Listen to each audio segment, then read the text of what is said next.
قدرمنو زړه ته رانږدې ټولو لیدونکو اوریدونکو یو ځل بیا مو په سلامونو هرکلی کوم. دا ځل به په خیر سره د هیواد زړه د بامیانو په لور او له بامیانو بالاخره د هیواد لومړنی پارک بند امیر ته سو. په بند امیر کې به په خیر سره د لاجوردي اوبو غیږې ته پناه وړو. هلته چې کومې پیښې ترسره کیږي او کیدونکي دي د هغو په غږونو د هغو په طبیعي اوازونو باندې به له تاسو سره خبرې کوم. متاسفانه باید ووایم چې بند امیر ته غځېدلی سړک کابو 20 کیلومتره دی. دغه غځېدلی 20 کیلومتره سړک ټول خام او له ګردونو ډک دی. سیلانیان له دې سر ټکوي وایي چې له ډول ډول ناروغیو ښکار هم کېدلی شي. دغه کاسې هم زرګونه کلونه وړاندې له اوبو خالي نه وي. امیر بند د 7 سیندونو څخه تشکیل شوی. د ذوالفقار، هیبت، پودینه، قنبر، غلامان، بربر او پانیرک په نومونو یادیږي. او دغه بندونه له 90 تر 496 هکتاره مساحت لري. د دې آبي بندونو ژوروالی چې په 1952 کال کې د آلماني انجینرانو لخوا اندازه شوی و تر 90 مترو پورې رسیږي. امیر بند د بامیان د ښار په 70 کیلومترۍ کې بهیږي. د افغانستان د بهترینو طبیعي منظرو څخه ګڼل کیږي چې اوبه یې لاجوردي رنګ لري او د افغانستان د لومړني ملي پارک په توګه اعلان شوی دی. د امیر بند خوا او شا سیاحتي فضا خورا پراخه ده. اوس موږ د پلایټو په نوم یو هوټل ته ننوتونکي یو او دغه هوټل ځینې ځانګړتیاوې او کوم قوانین چې په دغه هوټل کې باید پر سیلاني وضع شي دلته لیکل شوي دي. د دې هوټل د هرې خونې قیمت د 40 ساعتونو لپاره 2500 افغانۍ ټاکل شوې وه. د سونو سپرلی او غره ته پورته کېدنه د سیلانیانو لپاره یوه بله چوپړتیا وه.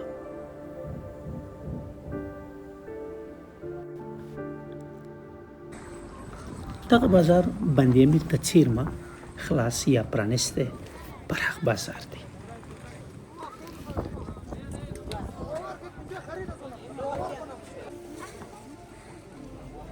په یاد بازار کې ډیری هټیوالې میرمنې وي. په دغه بازار کې د بامیانو یا افغاني کلتوریز او دودیزې جامې، غالۍ، غاړکۍ، دستکولونه او هغه څه چې په لاس باندې ګنډل کیږي او د میرمنو اړتیاوې په دې بازار کې پلورل کېدل. ترڅنګ دغه بازار خورا یو څه پراخه بازار دی چې د سیلاني اړتیا ورسره پوره کېدلی شي. د یادونې وړ ده چې دلته هغه څه په لاس جوړیږي او د میرمنو اړتیا ده. ډیری سیلانیانې د خپلو میرمنو لپاره د ډالۍ په تور باندې ور پرزو کوي.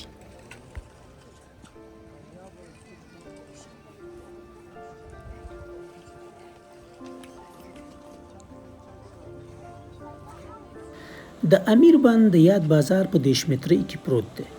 هغه ابشارونه او جوړوي چې د امیر بند د پاسه بهیږي د هوا د څوړوالي له امله په ژمي کې په کامله توګه کنګل او یخصوص کیږي چې ځانګړې ننداره تشکیلوي.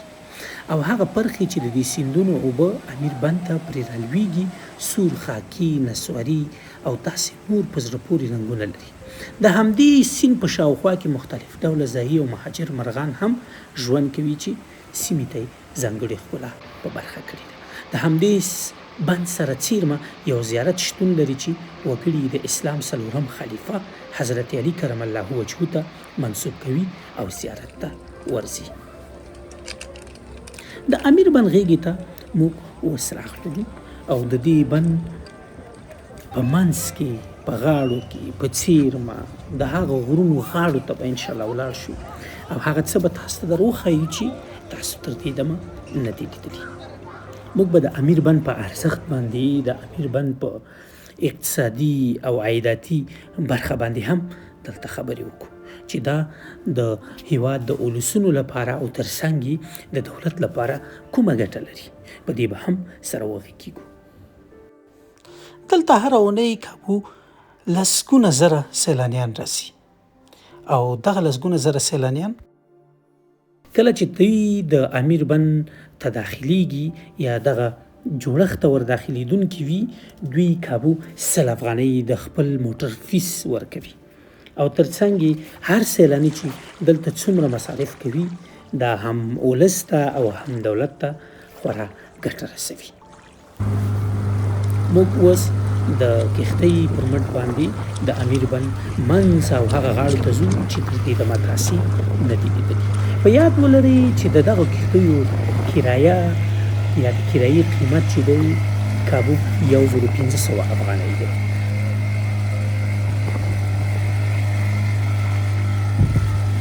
د بامیان ولایت له 1900 څخه زیات جوماتونه لري چې وګړي پکې د عبادت چارې ترسره کوي او په دې ولایت کې سنی او شیعه مذهبونو ته اړوند کسان ژوند کوي او وګړي د اسلام دین پیروان دي. د بامیانو د کلتور په برخه کې یو ډول اتڼ یا لوبه ده چې پشپ نومیږي او د خوښۍ پر مهال د ښځو او نجونو لخوا اجرا کیږي. باید وویل شي چې پشپ ملي اتڼ ته ورته والی لري او په ډله ییز ډول اجرا کیږي چې د اجرا پر مهال محلي موسیقي، سندرې او شعر هم ورسره ویل کیږي. له پشپو څخه علاوه په بامیان کې رسۍ بازي، بزکشي، باباګاګ او داسې نورې لوبې هم شته چې په ځانګړو مراسمو کې اجرا کیږي او لیدونکي له هغه څخه خوند اخلي. د بامیانو ولایت د افغانستان د توریزم یا ګرځندوی په برخه کې ډېره مهمه ونډه لري او له 1950 کال د مخه له دې سیمې څخه په کال کې په منځنۍ توګه 90,000 ګرځندویانو سیل کاوه او د افغانستان ملي اقتصاد ته له دې لارې څخه میلیونونه ډالر پانګه راتلله. خو له 1950 کال وروسته او د جګړو په زیاتوالي سره دغې لړۍ ته ډېر زیانونه ورسېدل. تمه کېدله چې د سارک د کلتوري پلازمینې په توګه به د بامیانو تر اعلان وروسته یو ځل بیا د افغانستان د توریزم څانګه او په ځانګړې توګه بامیانو ته د سیلانیانو تګ راتګ لا زیات شي. باید وویل شي چې په 2013 میلادي کال کې د اسیسکو د سازمان لخوا د غزني ولایت د اسلامي تمدن د پلازمینې په توګه اعلان شو. خو د مختلفو عواملو له کبله لکه څومره چې اټکل کېده له دغې لوی پرمختګ څخه په سیمه کې د آبادۍ او د توریزم د پرمختګ په برخه کې کار وانخیستل شو.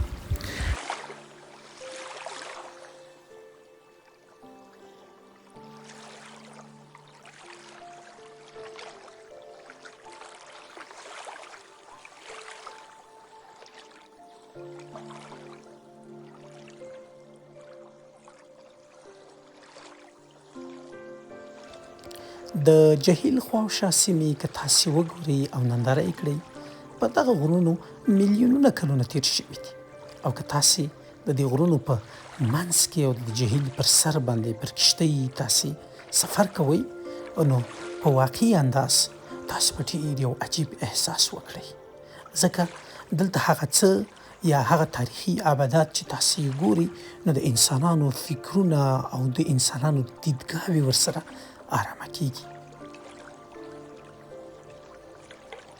افغانستان له دغسې نعمتونو خورا ډېر برخمن دی خو متاسفانه باید ووایم چې جګړو د افغانانو فکرونه او ذهنونه ځینې اخیستي دي. د هغوی زړه زور نه کوي چې نور د افغانستان له هغو ځایونو څخه لیدنه وکړي چې یاد انسانان پکې آرام او هوساینه احساسوي. تاسې دغه غرونه وګورئ په دغه هر غره میلیونونه کلونه تیر شوي دي خو لا هم هماغسې هسک ولاړ دي.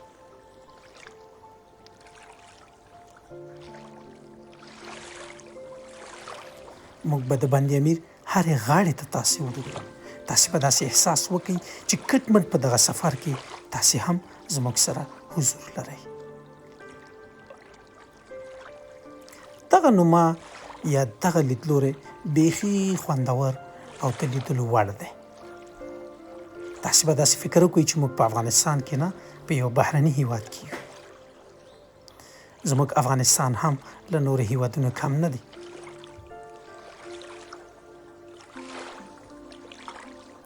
دلته هر څه ښکلي دي.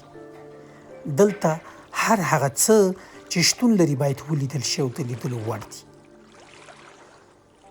څومره ښایسته افشارونه.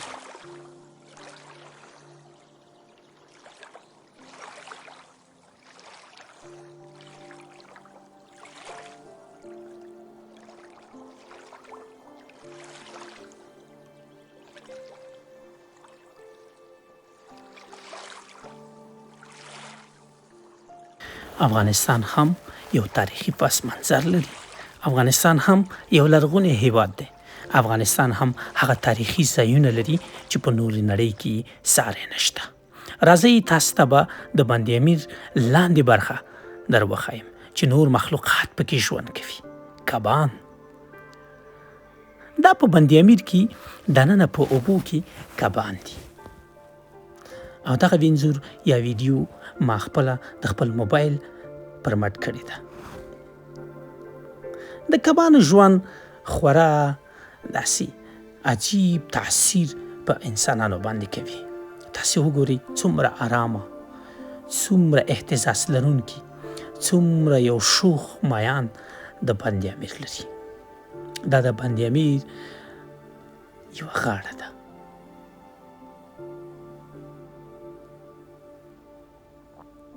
متاسفانه باید ووایم چې ښکاریان دلته هم له دې کبانو ښکار کوي او اړونده دولت اوس په ښکاریانو باندې او هغه بزګران چې د بند امیر خوا او شا ځمکې للمه کوي یا واښه ترې ریبي دوی منع کړي دي. تاسې کبان ولیدل په دننه اوبو کې او د اوبو پاکوالی او روڼتیا مو ولیدله چې څومره بهترینه فضا یې ځان ته روښانه کړې وه. دا افغانستان دی.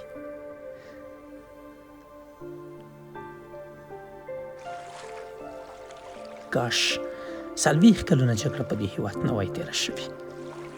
کاش هیڅ افغان تار تکلیف غم نه وای لیدلی. هو اقتصادي ستونزې په هر هیواد کې موجود دي، خو متاسفانه باید ووایم چې په افغانستان کې د اقتصادي ستونزو سربیره جګړو د افغانانو په فکرونو دومره پراخې لارې کړې وي چې هغه د علم او پرمختګ، رشد او د بقا لارې هر افغان له یاده ویستې وي. اوس آن له پوهې کرکه کوي.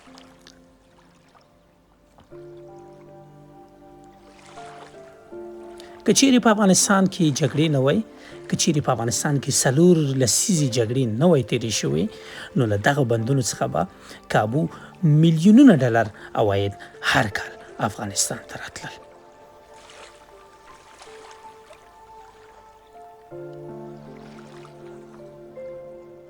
افغانستان د کلتورونو، افغانستان د پرمختګونو، افغانستان د قانونو، زیربناو او پراخو قانونو کور دی.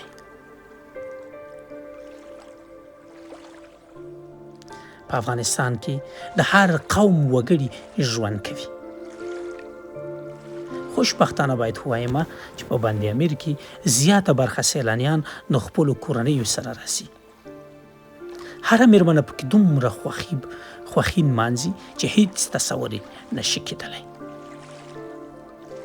ځکه بند امیر په لیدو ورسي، دغه منظرې واقعا په لیدو ارسي.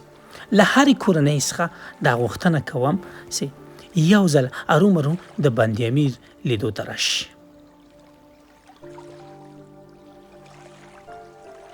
ځکه د بند امیر هره برخه، هره څنډه د منظرې وړ ده.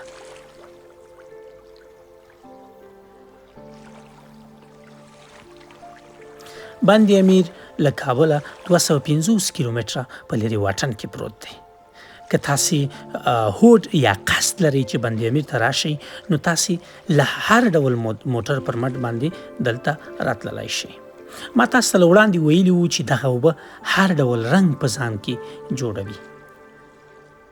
د غرمې رنګ، د مازدیګر رنګ، د سهار رنګ. تاسې اوس دا وګورئ، دا د سهار 10 بجې دي او دا د بند امیر جوړښت یا نما ده. تاسو که چیرې دغه واړه رنګه څیزونه ګوري، نو دا کښتۍ دي چې هیوادوال پکې چکرې وهي. بند امیر ډېر بهترینه ځای دی. حتی بندي امیر د هندي فلمونو د پاره یا د هندي فلمونو د لا ښکلا لپاره یو ښکاره او څرګنده سوژه وه. د خداګوا په نوم باندې فلم په بندي امیر کې ثبت شوی دی. تر بیا ښې چارې الله مو مل شه.